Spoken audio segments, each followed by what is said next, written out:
誕生したのは1950年代なんですが、夜明け前っていう40年代のことが実は大きなきっかけになっている。まずここから話をしますね。1940年代なんとか皆さんもう全くはるか昔のことのように思うかもしれませんけど、実はそんなに昔でもないんですね。この年代に大きな出来事が2つあった。世界を変える2つのですね。1つは脳のニューロンの働きが分かった。ニューロンっていうのは神経細胞のこと。後で紹介しますけど、皆さんの脳の中にはこのニューロンがぎっちり詰まっています。それがどんなふうに動いているのかということが分かったのが1943年頃で、ほぼ同時期にね、全く違う分野の研究で世界で初めての電子計算機、皆さんが持っているスマートフォンとか自宅にあるような PC、パソコンとかね、それ全部これが元になっています。この電子計算機が初めて作られたというのが1946年。この同時に起きた2つの発見と発明、これがこの後の社会に、研究に大きな影響を与える。まずこっちから話をしますね。ニューロンの存在自体は昔から何かあるなってことが分かったんだけど、それがどんなふうに働いているのかっていうのが分かったのが1940年代です。この網みたいなね、蜘蛛の巣みたいなところにこういう節っていうのが見えると思うんだけど、これがニューロンっていう細胞です。ちょっと細胞にね見えないかもしれないけど、それがこの細胞からヒゲみたいなものが伸びていって他のニューロンとくっついて全体で網を作る、ネットワークを作る。つまりこれ全部電気回路、ネットワークの中にねパイプがなんか流れるんじゃなくて、ここを走っているのは全部電気信号なんです。この電気的なネットワークが脳の仕組みであると。でこれがどんなふうにね動いているのかっていうのをつぶさに見ていくと、こんなことが分かる。これがニューロン1個です。こういうね星型の形をしてるんです。オンとオフ2つの状態をね取れるんです。もっと簡単に言うと興奮状態と非興奮状態ですね。興奮状態にあるとこのジグサグっていうネットワークを通して他のニューロンに信号を送るんです。それが走っていくとここのシナプスっていうところを通して他のニューロンに刺激が渡っていく。でその刺激がある程度溜まっていくと他のニューロンが発火する。この繰り返し。一瞬にして皆さん頭の中の1000億ね、1000何百億のニューロンが1秒間に100回パルスを出してお互い興奮状態と非興奮状態をね瞬時に切り替えていく。そういうスイッチの塊がこのニューロン、脳の仕組みです。もう端的に言うとニューロンっていうのはスイッチ。ある人はこう考えたんですよ。こんな単純だったらこれ人工的に作れるんじゃないかと言ってできたのがこのニューロンモデル。この I1、I2、I3、N ってね、これいっぱい入ってくる。これが他のニューロンから来る電気信号です。でこれが今ニューロンがあって、これ全部溜まってきてある一定以上の値になるとこいつが発火して他のニューロンに電気信号を出していく。こんだけです。基本的なこういう単位を考えれば良さそうだっていうのが分かったのがこの時期だったんです。で片やですね、3年遅れますけど電子計算機ができました。これを作った理由っていうのは、戦争で使うその弾道計算ですね。世界で初めてのデジタルコンピューターエニアム、真空管が何万本とね並んでて、それが後で説明するけど、お互い作用し合って今と同じデジタル計算機の仕組みを作っています。でこの真空管ってね何やってるかっていうと、実はこれスイッチなんです。トランジスタとか真空管っていうのは電気的にね、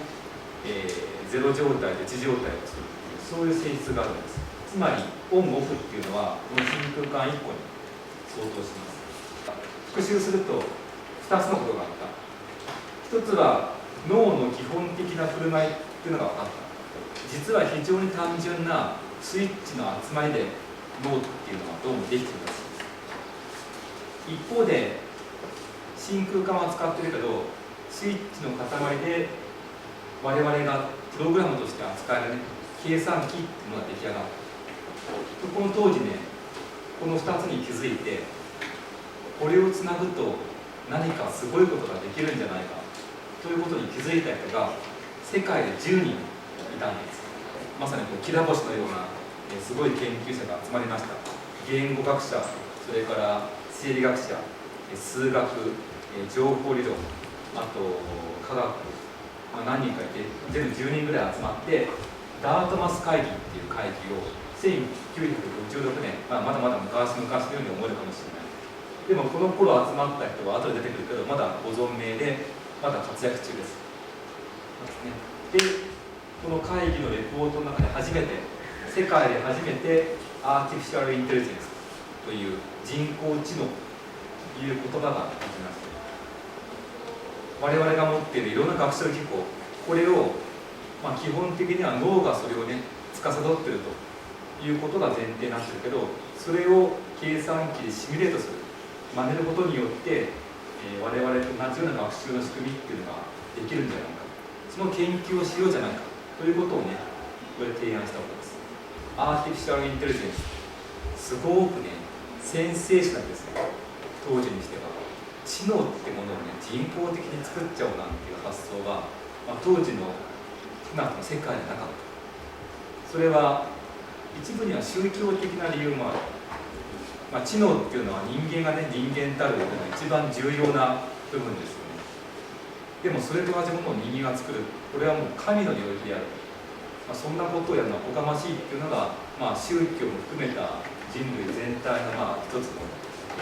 考えだったけど、そこにね風穴を開けたと、これは人工的にできるんじゃないか。それで当時ね、やろうとしたことはまさにニューロンを電子計算機で作ってしまう。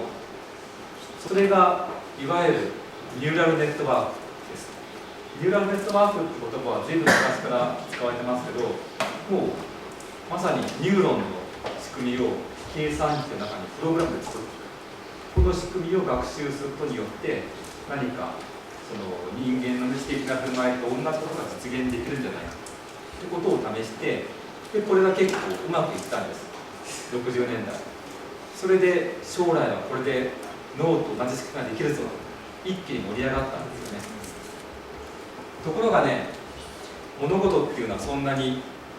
順調にはいかないです。だいたい流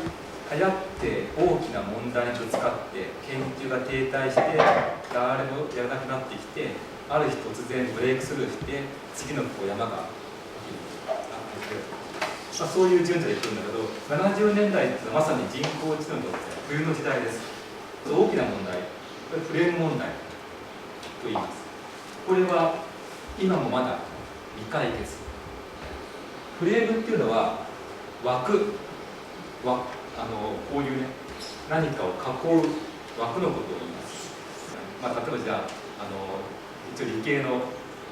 この人工知能の研究をしたいと思ったとしましょう。